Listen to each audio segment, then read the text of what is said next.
ಹಾಗೂ ಜನನಾಯಕರಾದ ಸನ್ಮಾನ್ಯ ಶ್ರೀ ತ್ರಿಕಾಲ ಸಾಹೇಬರು ನಿನ್ನೆ ದಿನ ಸಚಿವರಾಗಿ ಪ್ರಮಾಣ ವಚನ ಇಂದು ಕೃತಜ್ಞತೆಗೆ ಆಗಮಿಸಿದ್ದಾರೆ. ಸ್ವಾಗತಿಸಬೇಕೆಂದು ಕೇಳಿಕೊಳ್ಳುತ್ತೇನೆ.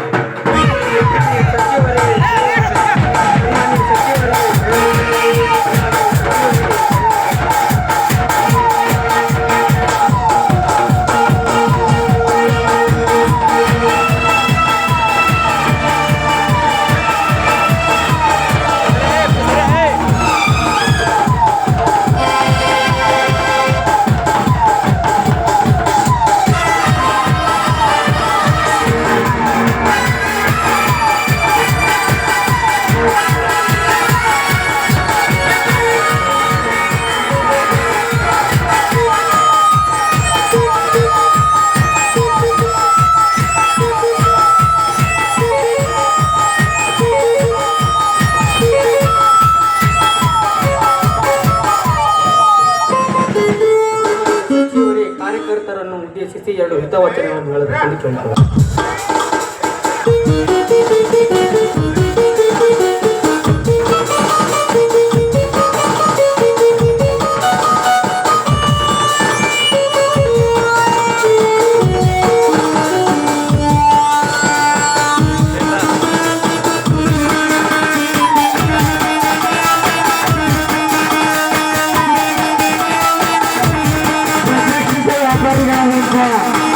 ಶ್ರೀರಪ್ಪಣ್ಣ ಪರಂಶೆಯವರ ವತಿಯಿಂದ ಎಮ್ಮೆಲ್ಯೆ ತ್ರಿಕಾಲರ ಸಂಸ್ಕಾರ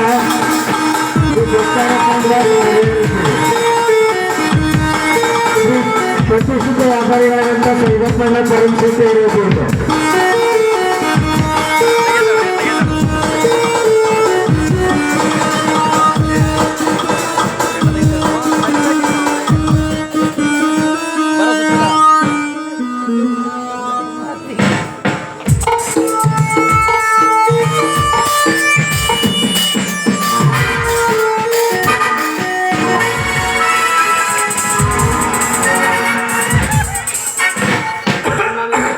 ಕಾರ್ಯಕರ್ತರನ್ನು ಉದ್ದೇಶಿಸಿ ಎರಡು ಹಿತವಚನಗಳನ್ನು ಹೇಳಬೇಕೆಂದು ಕೇಳಿಕೊಳ್ಳುತ್ತೇನೆ.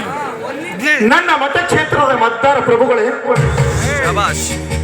ಮೊಟ್ಟ ಮೊದಲನೇದಾಗಿ ಈ ಎಮ್ಮೆಲ್ಯೆ ತ್ರಿಕಾನಲ ಶರಣಾರ್ಥಿಗಳು. ಸರ್ ಈ ಮೇಡಮ್ ಅವ್ರ ಕಾರ್ ಈ ಕಡೆ ಬರ್ತಾರೆ.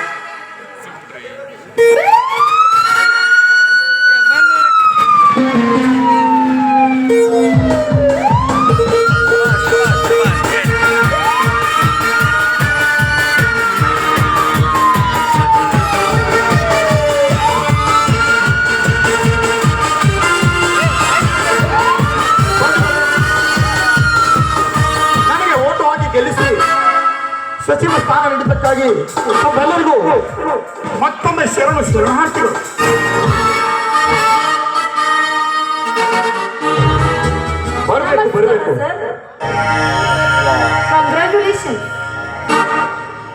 ಬರಬೇಕು ಬರಬೇಕು DC ರುಕ್ಮಿಣಿ ದೇವಿಯವರು.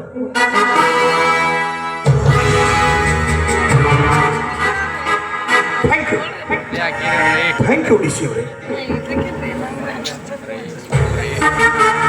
ನಿಮ್ಮ ಭಾಷಣ ಅರ್ಧಕ್ಕೆ ನಿಂತಿದೆ. DC ಮೇಡಮ್ ಬಂದ್ರಲ್ಲ, ಅದಕ್ಕೆ ಭಾಷಣ ಮಧ್ಯದಲ್ಲಿ ನಿಂತಿತ್ತು. ಮಹಾಜನಗಳೇ, ನನಗೆ ಓಟು ಹಾಕಿ ಗೆಲ್ಲಿಸಿ ಶಾಸಕರನ್ನಾಗಿ ಮಾಡಿರಿ. ಅದೇ ರೀತಿ ನನ್ನ ನಡತೆ ಒಳ್ಳೆತನ ನೋಡಿ CM ಸಾಹೇಬರು ಕೂಡ ನನಗೆ ಸಚಿವ ಸ್ಥಾನ ಕೊಟ್ಟರು. ಈ ಸಂದರ್ಭದಲ್ಲಿ CM ಸಾಹೇಬರಿಗೂ ನಾನು ಕೂಡ ಕೃತಜ್ಞತೆಗಳನ್ನು ಸಲ್ಲಿಸ್ತೇನೆ. ಬಂಧುಗಳೇ, ನಿಮ್ಮ ಋಣ ತೀರಿಸುವುದಕ್ಕಾಗಿ ನಾನೊಂದು ಫ್ಯಾಕ್ಟರಿ ಕಟ್ಟಿಸುತ್ತೇನೆ. ಆದರೆ ಅದಕ್ಕೆ ಜನ ವಿರೋಧಿಗಳು, ರೈತ ವಿರೋಧಿಗಳು ಮತ್ತು ಅಧಿಕಾರಿಗಳು ತುಂಬಾ ಅಡ್ಡಿಪಡಿಸ್ತಾ ಇದ್ದಾರೆ. ಆದರೆ ಬಂಧುಗಳೇ, ನಿಮ್ಮ ಹಿತಕ್ಕೋಸ್ಕರ ನನಗೆ ಎಷ್ಟೇ ತೊಂದರೆ ಬಂದರೂ ಕೂಡ ಪರವಾಗಿಲ್ಲ, ನಾನು ಫ್ಯಾಕ್ಟರಿ ಕಟ್ಟೇ ತೀರಿಸುತ್ತೇನೆ. ಸರ್, ನಾನು ಬಂದು ತುಂಬಾ ಸಮಯವಾಯಿತು. 2 ಗಂಟೆಗೆ ಎಲ್ಲ ಆಫೀಸರ್ಸ್ ಮೀಟಿಂಗ್ ಕರೆದಿದ್ದೇನೆ. ನಾನು ಹೋಗ್ಬೇಕು. ತಾವು ನನ್ನನ್ನು ಇಲ್ಲಿಗೆ ಕರೆಯಿಸಿದ ವಿಷಯ ಏನು ಅಂತ ಹೇಳಿ. DC ರುಕ್ಮಿಣಿ ದೇವಿ, ನಾನು ಮಂತ್ರಿ, ನೀವು DC ಅಂದ ಮೇಲೆ ನಾನು ಹೇಳಿದಂತೆ ನೀವು ಕೇಳಬೇಕು. ನೋಡಿ, ನಿಮ್ಮೊಂದಿಗೆ ಸಾಕಷ್ಟು ವಿಷಯಗಳ ಬಗ್ಗೆ ಚರ್ಚೆ ಮಾಡೋದಿದೆ. ಹಳ್ಳಿಗಳಲ್ಲಿ ಜನರಿಗೆ ಕುಡಿಯಲು ನೀರು ಸಿಗ್ತಾ ಇದೆ, ಶೌಚಾಲಯ ಸಮೇತ ಸಮಸ್ಯೆಗಳಂತೂ ಹೇಳಲಾರ್ದಷ್ಟಿದೆ, ರೇಷನ ಬೆಳೆ ಪರಿಹಾರ, ಇನ್ನೂ ಏನೇನೋ ಮಾತನಾಡಬೇಕಿದೆ ನಿಮ್ಮ ಜೊತೆಗೆ. ಸರ್, ಈ ಎಲ್ಲ ವಿಷಯಗಳ ಮೇಲೇನೆ ನಾನಿವತ್ತು ಆಫೀಸರ್ಸ್ ಮೀಟಿಂಗ್ ಕರೆದದ್ದು. DC ರುಕ್ಮಿಣಿ ದೇವಿ, ಮೊದಲು ನಿಮ್ಮ ಮೀಟಿಂಗ್ ನನ್ನ ಜೊತೆ, ನಾನು ಹೇಳಿದಂತೆ ನೀವು ಕೇಳಿ, ನಂತರ ನಿಮ್ಮ ಆಫೀಸರ್ಸ್ಗೆ ಹೇಳಿ. ಸರ್, ನಿಮ್ಮ ಭಾಷಣ ಬೆಂಕಿ ಹಚ್ಚೋ ಭಾಷಣಕ್ಕೆ. DC ಜೊತೆ ಪರ್ಸನಲ್ ಆಗಿ ಮಾತನಾಡಬೇಕಿದೆ, ಎಲ್ಲರನ್ನು ಕಳಿಸು. ಸರಿ ಸರಿ. ಜನಗಳೇ, ಸಚಿವರು ಸ್ವಲ್ಪ DC ಜೊತೆ ಮಾತನಾಡಬೇಕೆಂದಿದ್ದಾರೆ. ಸ್ವಲ್ಪ ಹೊತ್ತು ಎಲ್ಲರೂ ಹೊರಗೆ ಹೋಗಿ.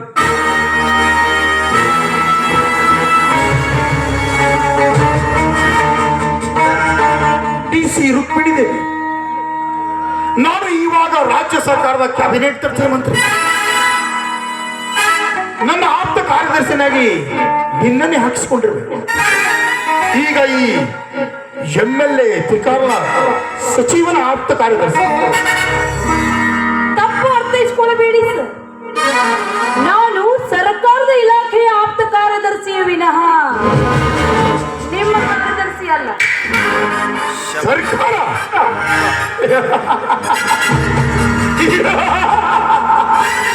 ಸರ್ಕಾರ ಅಂದ್ರೆ ಯಾರು? ನಾನೇ ಸರ್ಕಾರ, ಸರ್ಕಾರನ ನಾನು. ಸರ್, ನಾನು ನಿಮ್ಗೊಂದು ಮಾತು ಹೇಳ್ತೀನಿ ಕೇಳಿ. ನೀವೀಗ ರಾಜ್ಯದ ಹಿತ ಕಾಪಾಡುವ ಮಂತ್ರಿ ಸ್ಥಾನದಲ್ಲಿ, ವೈಯಕ್ತಿಕವಾಗಿ ನಾನು ನಿಮಗೆ ಗೌರವ ಕೊಡದಿದ್ರು ನಿಮ್ಮ ಪದವಿಗಾದರೂ ಗೌರವ ಕೊಡಬೇಕು. ಇಲ್ಲದ ವಿಷಯ ಚರ್ಚಿಸಿ ನನ್ನ ಸಮಯ ಹಾಳು ಮಾಡಬೇಡಿ. ನನ್ನ ಇಲಾಖೆಯಿಂದಂತೂ ಒಂದು ನಯಾ ಪೈಸೆನೂ ನಾನು ನಿಮಗೆ ಕೊಡೋದಿಲ್ಲ. ಅದೇನ್ ಮಾಡ್ಕೊತೀರೋ ಮಾಡ್ಕೊಳ್ಳಿ, ಇಲ್ಲ ಈಗಲೇ ನನ್ನ ನೌಕರಿಯಿಂದ ಕಿತ್ತು ಹಾಕಿ. ನಿನ್ನಂತ ಸೊಕ್ಕನ ಹೆಣ್ಣು ಹುಲಿಯನ್ನು ಕಿತ್ತಿ ಹಾಕಿದರೆ ಹೇಗೆ ರುಕ್ಮಿಣಿದೇವಿ? ನಾನು ಬೇಕು ಅಂತಾನೆ ನಿನ್ನನ್ನು ನನ್ನ ಇಲಾಖೆಗೆ ಹಾಕಿಸಿಕೊಂಡಿದ್ದು. ಸರಿ ಬಿಡು, ನೀನು ಒಂದು ಬಿಡಿ ಕಾಸು ನನಗೆ ಕೊಡಬೇಡ. ಅದಕ್ಕೆ ಏನ್ ಮಾಡ್ಬೇಕಂತ ನನಗೆ ಚೆನ್ನಾಗಿ ಗೊತ್ತು. ನಡಿ, ಕಾರಲ್ಲಿ ಮಾತಾಡ್ತಾ ಹೈವೇಲಿ ಮೀಟಿಂಗ್ ಮಾಡಿ. ಸಾರಿ ಸರ್, ಸರ್ಕಾರ ನನಗೂ ಒಂದು ಕಾರ್ ಕೊಟ್ಟಿದೆ, ನಾನು ಅದರಲ್ಲಿಯೇ ಬರ್ತೀನಿ. DC ರುಕ್ಮಿಣಿ ದೇವಿ, ನಾನೊಬ್ಬ ಮಂತ್ರಿ, ಕರೆದದ್ದು ನಾನು. ಇರಬಹುದು ಸರ್, ಇಲ್ಲ ಅಂತ ಯಾರಂದ್ರು? ನೀವು 5 ವರ್ಷಕ್ಕೆ ಮಾತ್ರ ಮಂತ್ರಿ, ನಿಮ್ಮಲ್ಲಿ 5 ವರ್ಷ ಮಾತ್ರ ಕಾರ್ ಇರುತ್ತೆ. ಆದ್ರೆ ನನ್ನ ಹತ್ರ ನಾನು ರಿಟೈರ್ಡ್ ಆಗೋವರೆಗೂ ಕಾರ್ ಇರುತ್ತೆ. ನಿಮ್ಮ ಕಾರಲ್ಲಿ ನೀವು ನಡೆಯಿರಿ, ನನ್ನ ಕಾರಲ್ಲಿ ನಾನು ಬರ್ತೀನಿ. ಓಕೆ, ಬರ್ಬೇಕಾದ್ರೆ ಒಂದು ಬಿಡದೆ ಎಲ್ಲ ಫೈಲ್ಗಳನ್ನು ತೆಗೆದುಕೊಂಡು ಬಾ. ಸರಿ ಸರ್. ಕೋಮಲ, ಗಾಡಿ ತೆಗಿ ಅಂತ ಹೇಳು. ಡ್ರೈವರ್ ಜಲ್ದಿ ಬಾರಲ್ಲ.